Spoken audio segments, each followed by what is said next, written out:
Legal, vamos lá, vamos iniciar então nossa aula aqui com muito carinho para você. Lembrando que processo civil é uma matéria residual. Ah, professor Júlio, eu atuo no direito do consumidor, eu atuo no direito imobiliário, eu atuo no direito médico, eu atuo no direito de família, direito de sucessões, eu atuo com hold, eu atuo com advocacia extrajudicial.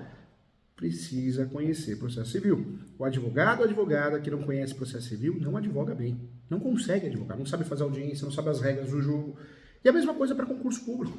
Quem não conhece processo civil acaba errando questões por falta de conhecimento, questões simples.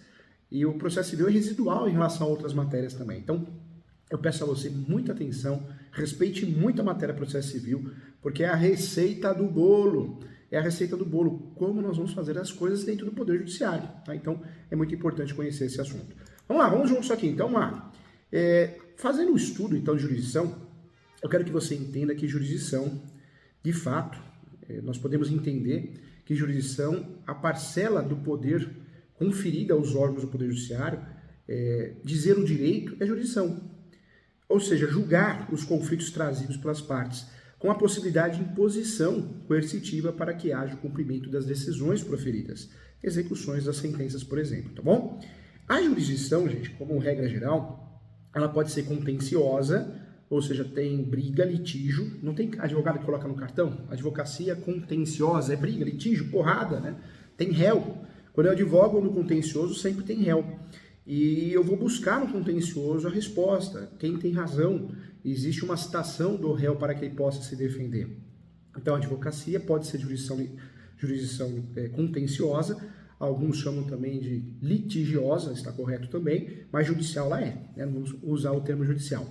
E pode ser voluntária. Jurisdição voluntária significa que não tem briga, não tem réu. Voluntária é consensual. Vamos trazer vários exemplos. Divórcio. O divórcio pode ser consensual. Um advogado só para o casal. Ambos assinam uma procuração, não a mesma procuração, mas assinam procuração para o mesmo advogado, advogada. E não tem réu, porque o juiz, o Poder Judiciário só vai homologar o pedido.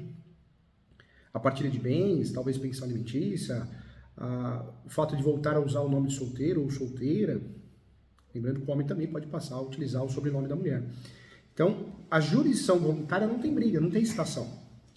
A contenciosa tem, porque o réu, ele ou ela, é citado para se defender, apresentar contestação. Então, nós advogamos normalmente no contencioso e na jurisdição voluntária. Tem advogado que advoga só no contencioso, tem advogado que advoga só na voluntária. Jurisdição tem duas, hein? Contenciosa tem briga, porrada. Voluntária é a jurisdição perfeita, não tem briga, é um pedido. O judiciário vai só homologar. A jurisdição contenciosa tem réu, tem citação, tem uma sentença traumática, porque um vai ganhar, outro vai perder. Mesmo que a sentença seja parcialmente procedente, eu não vou ganhar tudo e também não vou perder tudo. Então, é sempre traumatizante. A jurisdição voluntária é um pedido que vai ser homologado pelo Poder Judiciário, não tem citação. Trago o exemplo do divórcio, podia ser um inventário litigioso e outras ações também que podem ser feitas da forma consensual, ou seja, jurisdição voluntária, sem briga, sem réu. A jurisdição voluntária, gente, é importante você sempre saber que o Judiciário vai homologar esse pedido. Vai homologar, assim como acontece no divórcio, no inventário. Na contenciosa existe uma briga. Um alega uma coisa, o outro alega outra coisa, existe a audiência para tentativa de acordo, é diferente. O nível do judiciário, eu sempre falo isso, tem muita gente boa no judiciário, mas tem muita gente ruim. Tive um caso no escritório que eu fiz um divórcio, emenda constitucional 66 de 2010, divórcio direto, não precisa mais fazer a separação para fazer o divórcio. E ambos, o casal, ambos assinaram procuração para mim, e eu fiz o pedido de homologação. O juiz pediu para citar. E aí eu fiz uma petição falando, olha, juiz, não tem que citar ninguém. Não tem réu. Se Vossa Excelência não reparou, mas não tem réu nessa ação. Ambos são requerentes. E ambos já assinaram procuração para mim. Só queremos a homologação da partilha de bens. Então o judiciário erra muito, né? Infelizmente. Vamos lá. Para estudar bem essa situação da jurisdição, então é importante saber, de regra geral, que nós temos de um lado a jurisdição contenciosa, que é a solução de conflitos, mas pode também ser usada a jurisdição voluntária, quando houver denominação, de fato, sem briga, apenas uma homologação. Então, isso é importante também. Nós temos, sim, a competência também, a divisão dentro dessa jurisdição. Lembrando, jurisdição, eu vou estudar se ela é voluntária ou contenciosa. A jurisdição brasileira não é ilimitada. Eu trago para você que, sendo que a competência do Poder Judiciário brasileiro, ela poderá ser exclusiva ou concorrente em relação à jurisdição de outro país. Então, quando nós estudamos jurisdição, além dessa classificação de contenciosa e voluntária, eu trago para você também que a jurisdição brasileira traz também a classificação de exclusiva e concorrente em relação à jurisdição de outro país. Em relação à competência internacional concorrente, o que eu trago para você? As ações que o artigo 21 do Código de Processo Civil atual, de 2015, esclarece, são as seguintes. Então, o réu, qualquer que seja a sua nacionalidade, estiver a domicílio no Brasil, tiver de ser cumpridas as obrigações e o fundamento seja fato ocorrido, ato praticado no Brasil. Então, essa competência internacional concorrente, tá? Então, fique atento. Também é de competência internacional concorrente as ações de alimentos quando, o artigo 22 do Código de Processo Civil traz algumas situações, como o credor tiver domicílio na residência no Brasil e também o réu mantiver vínculo no Brasil, tais como posse ou propriedade de bens, recebimento de renda ou obtenção de benefícios econômicos também. Outras ações também que podemos dizer, que está dentro da mesma classificação, da competência internacional concorrente, são as ações decorrentes das relações de consumo. Isso aparece no artigo 22 do Código de Processo Civil também, quando o consumidor tiver domicílio ou residência no Brasil. E não podemos deixar de lado também as ações em que as partes expressam tacitamente se submeter à jurisdição nacional. Isso aparece no artigo 22, inciso 3 do Código de Processo Civil. Já em relação à competência exclusiva da autoridade brasileira, ou seja, não é concorrente, tá? O que eu vou falar aqui é competência exclusiva. Compete à autoridade brasileira, com a exclusão de qualquer outra, artigo 24 do Código de Processo Civil, conhecer de ações relativas a imóveis situados no Brasil. Isso é o artigo 24. Em matéria de sucessão, também hereditária, proceder à confirmação de testamento particular e o inventário a partir de bens situados no Brasil, ainda que o autor da herança seja de nacionalidade estrangeira ou tenha domicílio fora do território nacional. Também, em divórcio, separação judicial e dissolução de união estável, proceder à partilha de bens situados no Brasil, ainda que o titular seja de nacionalidade estrangeira ou tenha domicílio fora do território nacional. Então, tudo isso que nós falamos aqui, com base no artigo 24, é de competência exclusiva da autoridade brasileira. Isso é um tema muito importante, muito cobrado em provas de concurso público, muito cobrado na vida prática da advocacia, do operador de direito. Então nós precisamos saber que é de competência assim exclusiva da autoridade brasileira conhecer as ações relativas a imóveis, direito imobiliário, que nós gostamos tanto, situadas no Brasil, em matéria de sucessão hereditária também, em relação a testamento, inventário, tudo isso, partilha de bens, e também divórcio, separação judicial, dissolução de união estável. Divórcio, casamento, hein? No passado eu tinha que fazer a separação para fazer o divórcio. Agora, com a emenda constitucional 66210, eu faço o divórcio direto.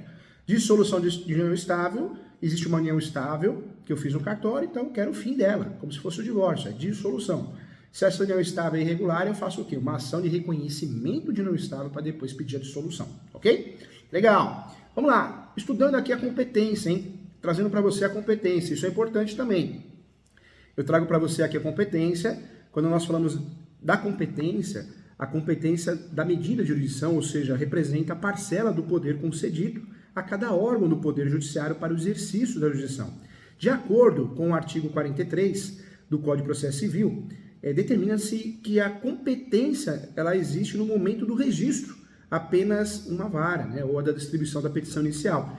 Isso, gente, acontece sendo irrelevantes as modificações do estado de fato ou de direito ocorridas posteriormente, salvo quando suprirem, de fato, o órgão judiciário ou alterarem a competência absoluta também. Então, guarde isso que é importante.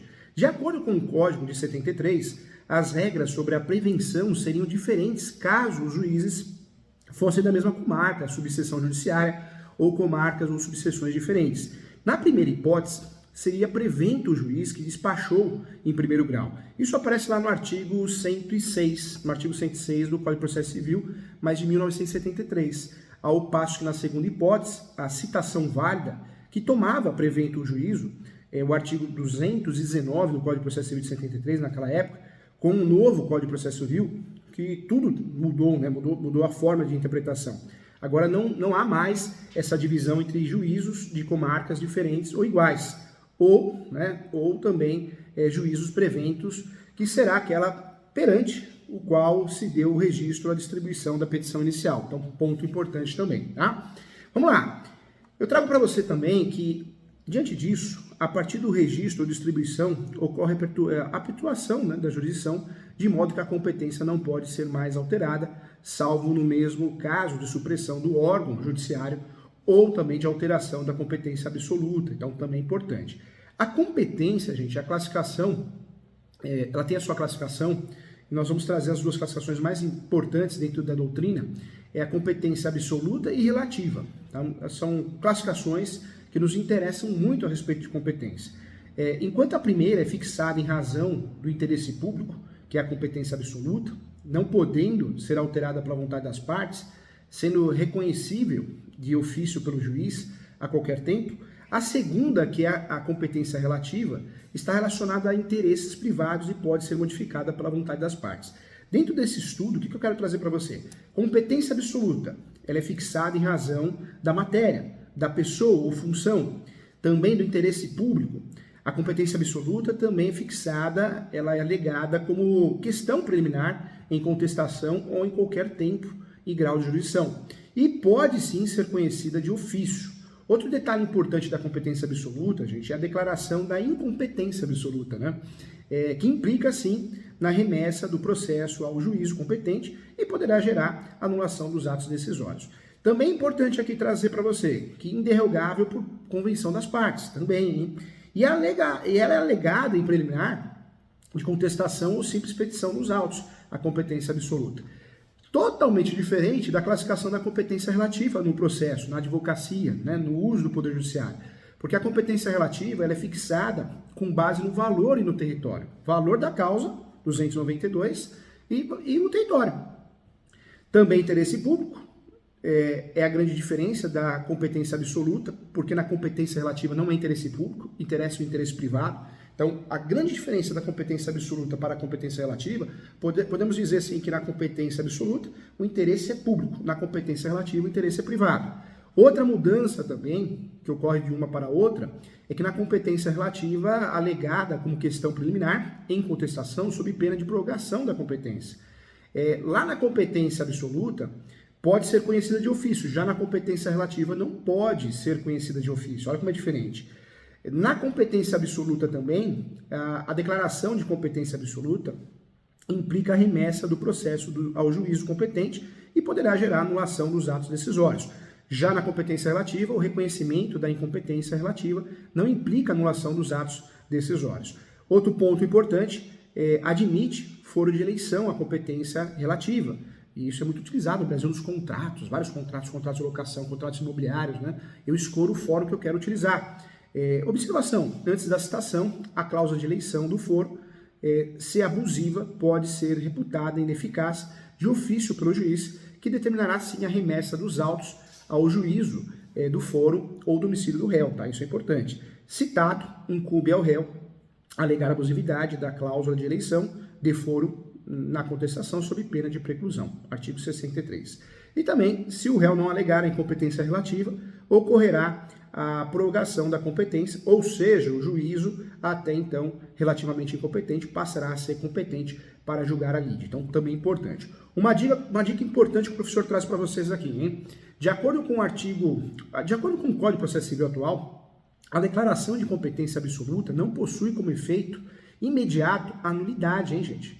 Não possui como efeito imediato a nulidade, não, hein? A nulidade, inclusive, dos atos decisórios. Então, um ponto importante que deve ser levado em consideração, hein? Não possui.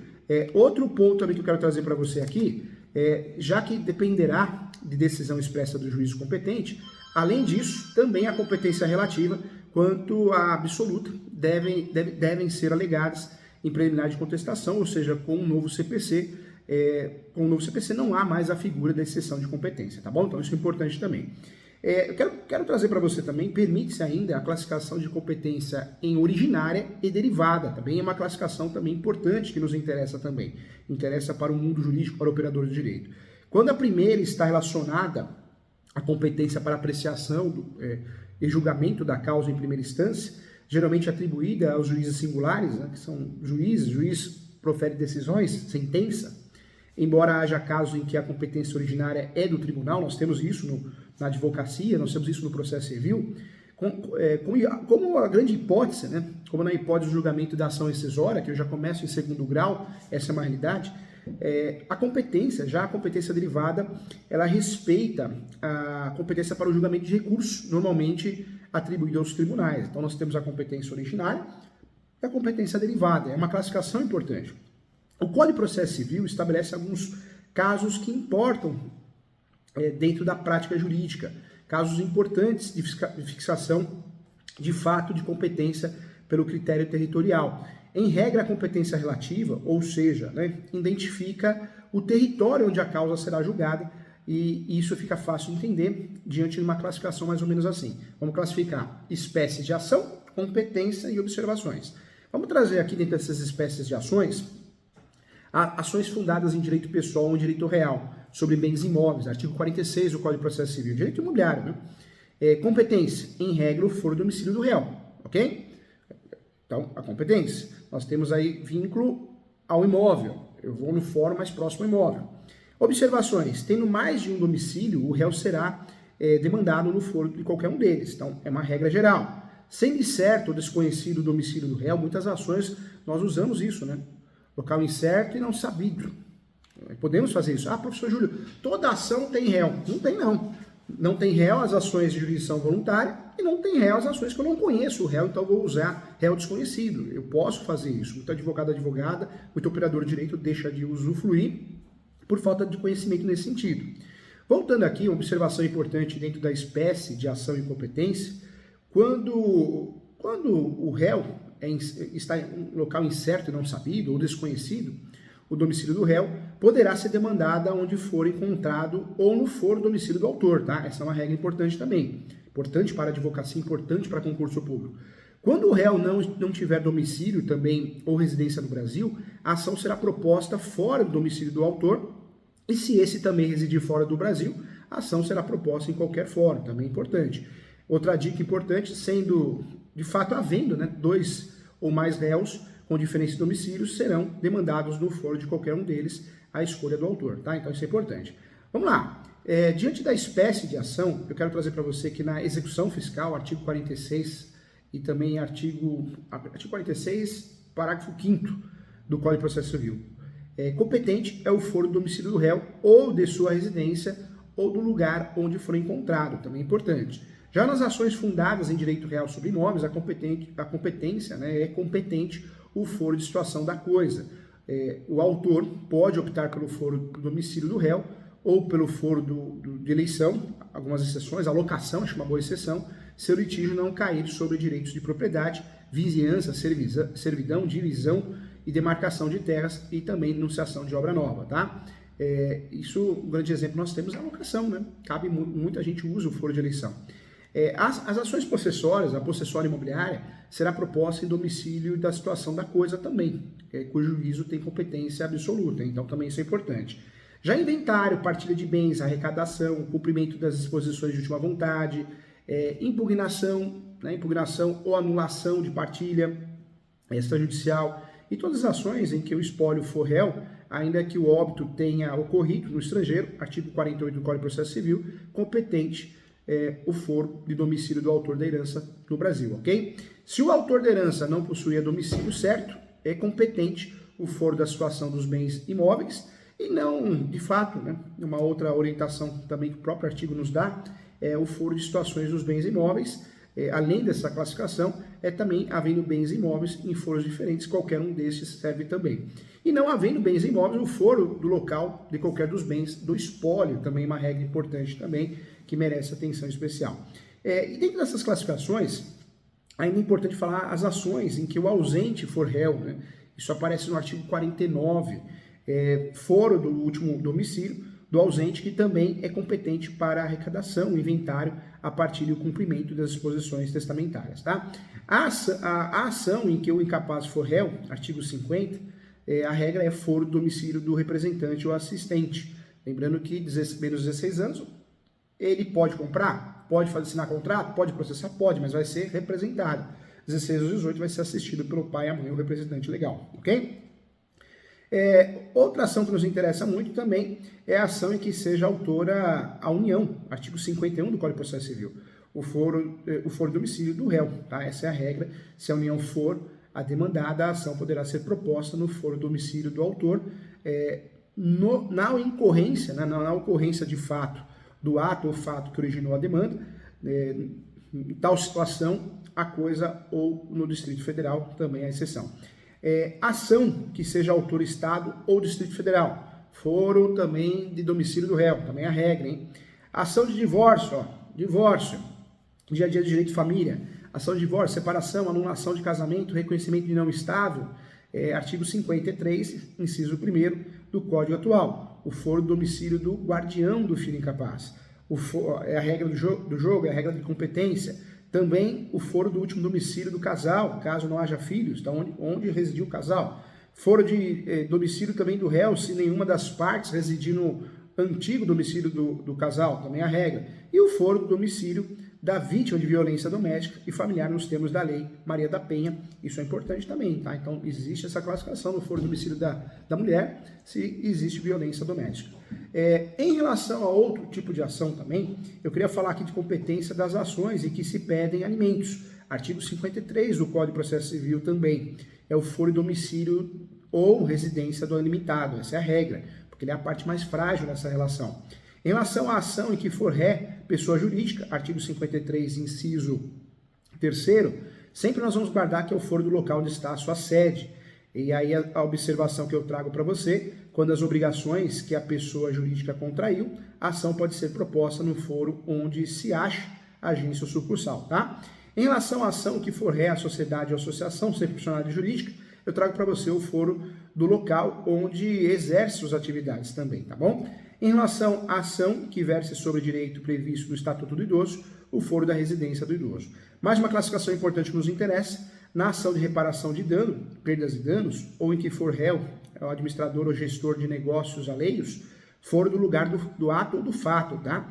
E na ação de reparação de dano sofrido em razão de delito ou acidente de veículo, inclusive aeronaves, artigo 53, inciso 5º, o foro do domicílio do autor ou do local do fato também. Então, essas são as regras importantes diante do nosso estudo de jurisdição e competência, ok? Legal, né? Esse assunto é muito importante. Agora eu trago para você aqui um estudo que merece uma atenção especial, que é a conexão e continência. Muitas dúvidas em relação a isso nos interessa muito para uma advocacia com qualidade, para que eu seja aprovado no concurso público, para que eu tenha, de fato, conhecimento sobre essa dinâmica, essa parte mais teórica. Eu não posso esquecer que nós temos dois termos importantes. Eu quero dizer para você que jurisdição, nós temos dentro da jurisdição a petição inicial, é o registro da ação. Eu dou entrada na ação, no Poder Judiciário, ocorre a distribuição. Eu dou entrada na petição inicial, né? Eu pego a petição inicial e protocolo no fórum. Esse nome é distribuição, hoje digital. Mas há casos em que permite a modificação de competência, sim, e grandes hipóteses que permitem essa modificação de competência, não pode errar, é a conexão e continência, que objetivam, sim, principalmente, evitar decisões judiciais conflitantes. Esse é o grande objetivo. De acordo com o artigo 55 do Código de Processo Civil, vamos reputar, sim, a conexão duas ou mais ações quando é comum o pedido ou a causa de pedido. Então, se eu tenho mais que duas ações ou mais, com o mesmo pedido e a mesma causa de pedido, ocorreu a conexão. Tá? Então, o que vai ocorrer? Vai virar uma ação só. Incluindo, inclusive, a execução de título extrajudicial, hein, gente? E também a ação de conhecimento relativa ao mesmo ato jurídico também, e as execuções, né? As execuções fundadas no título executivo. Então, tudo isso vira conexão. Os processos de ações em conexão devem ser reunidos para decisão conjunta, para gerar segurança jurídica, salvo se um deles já houver de fato ter sido sentenciado. Tá? Então, isso é importante. De acordo, gente, anote isso que isso é importante, de acordo com o parágrafo 3º do artigo 55 do Código de Processo Civil, serão reunidos para o julgamento conjunto os processos que possam gerar risco de prolação de sentenças conflitantes ou contraditórias, casos decididos separadamente, mesmo sem conexão entre eles. E, por outro lado, existe a continência. Cuidado, hein? Conexão é uma coisa, continência é outra. Quando eu falo de continência, duas ações, né, existem duas ações ou mais, e ocorre a continência quando houver identidade quanto às partes da causa de pedir. Mas o pedido de uma, por ser mais completo, mais amplo, abrange as demais. Então, vamos lá, um exemplo. Eu faço uma ação de alvará judicial. Meu cliente não tem irmãos, não tem herdeiros para dividir uma conta deixada pelo pai ou pela mãe, uma conta poupança, um FGTS. Eu faço uma ação de alvará judicial, pedindo que oficie todos os bancos. Depois eu faço uma outra ação de alvará judicial porque ele descobriu que tinha uma outra conta em outro banco. Não tem sentido, aqui eu já pedi para oficiar todos os bancos. Então a continência acontece nisso, quando houver identidade em relação às partes e à causa de pedir, mas o pedido de uma, por ser mais amplo, ele abrange os demais, tá? Então, conexão é uma coisa, continência é outra, ok? Continência, nós temos aí a classificação de continência toda vez, né, que duas ou mais ações tenha em comum o pedido, ou a causa de pedir, e para aí. Já na continência, existe o quê? As mesmas partes, as mesmas causas de pedir, mas uma das ações o pedido mais amplo, ok? Continência e conexão, temos que dominar isso para poder trabalhar com qualidade, tá bom? Legal, esse assunto é importante, hein? Legal. Quero agradecer a todos que assistiram, volto daqui a pouquinho, um grande abraço e até já.